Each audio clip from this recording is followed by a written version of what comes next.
Hi everyone, my name is Juliana Roth and I am the creator of the university.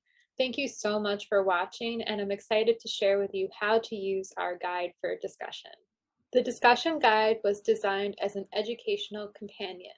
To us, this means this is meant to be something to help you in facilitating conversations, but it doesn't have to be the expert in the room. We hope that you will partner with local nonprofits, organizers, speakers, advocates to help enliven the conversations as you facilitate.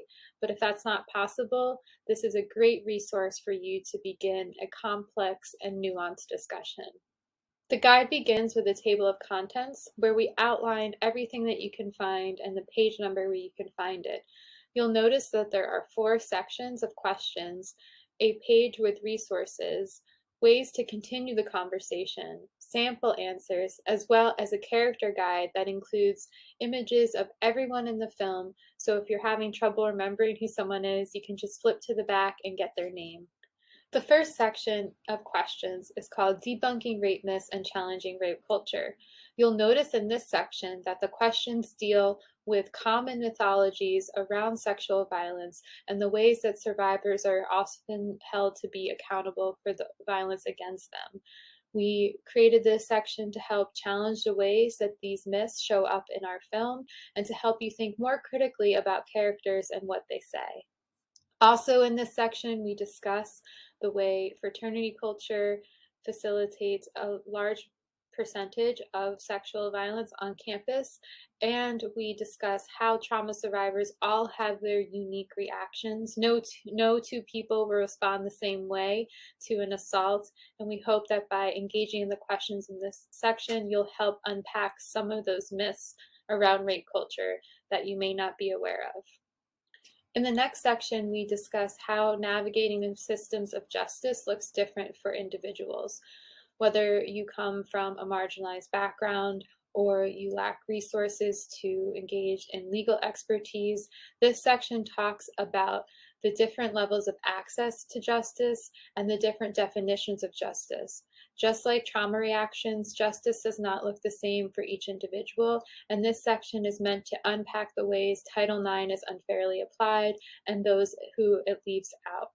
In this section, we also talk about the way questioning is depicted in this film. The Title IX tribunal often asks questions that are interpreted by Abby as judgment on her and her character.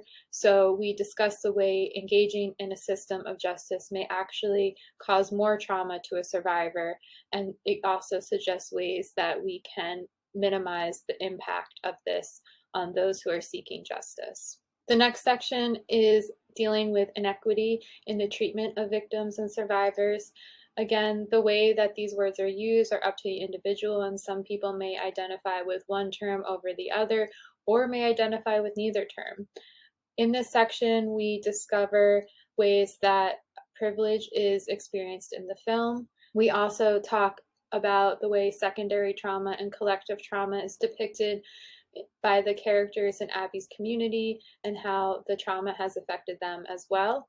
We look at areas of life that are affected beyond the impact of the assault, such as social relationships, academics, and mental health. In this section, we consider Abby's own privilege as a white, cisgendered, heterosexual woman.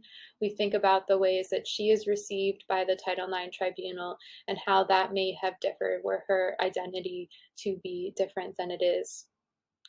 We also look at the way women on the panel are treated and how power is used and abused by tribunal members. We believe sexual violence is something that can be resolved and prevented.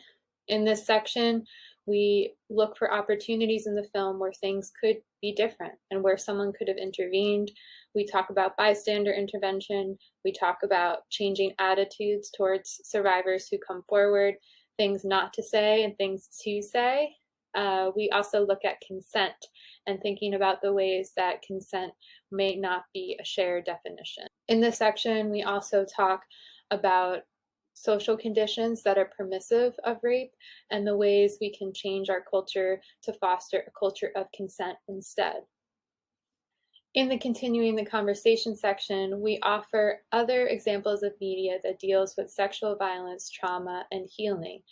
From documentaries to television shows to books and podcasts, we hope that this section will inspire you to find even more stories of survivors, healing, justice, to learn more about these issues of consent, and to connect you to stories of those who have a wide range of experiences to share with us. The next page lists resources for survivors, peers, educators, and facilitators, as well as domestic violence resources.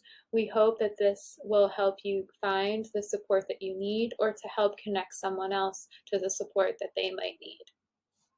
If you're an educator or a facilitator, in the center of this page, we also offer resources on how to decenter your classroom, how to do a power analysis to make sure that those present in the room are ones that can benefit from and support a conversation around these difficult topics. And we also suggest ways that you can find out resources in your area that can help facilitate this conversation so that you don't have to do it alone. The final pages of the guidebook have our sample answers as well as our character guide. So in the sample answers, you'll see it divided by part and question. We offer a suggestion of the types of answers that might be appropriate for that question. And for some of the questions, we offer infographics and other visuals to help you lay out this complex information in a way that's easy to understand. You'll see that there's a variety of statistics as well as sample narrative answers that can be useful in guiding these discussions.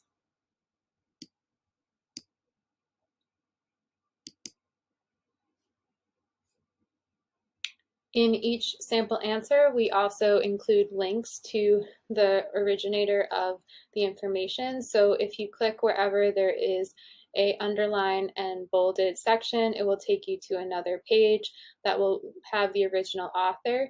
We've included what we found relevant from their work here to make it more accessible to you and all in one space.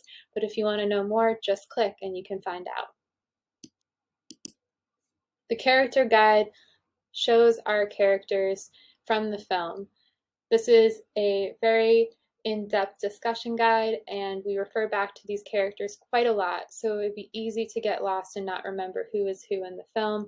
So we've taken screenshots from the university and paired it with character names so you can easily identify each character with the actor who played them. We hope that this discussion guidebook will be really useful for you and everyone you choose to share the film with. Thank you so much for watching. Thank you so much for supporting us. And we have to also thank our funders, Network of Ensemble Theaters, who allowed us to create our guidebook. You can follow us on Instagram at the University Series or visit our website, theuniversitywebseries.com. If you're an educator and would like an educational copy of this film, please reach out to our distributor, Films Media Group. Thank you so much, and we hope you enjoyed the discussion.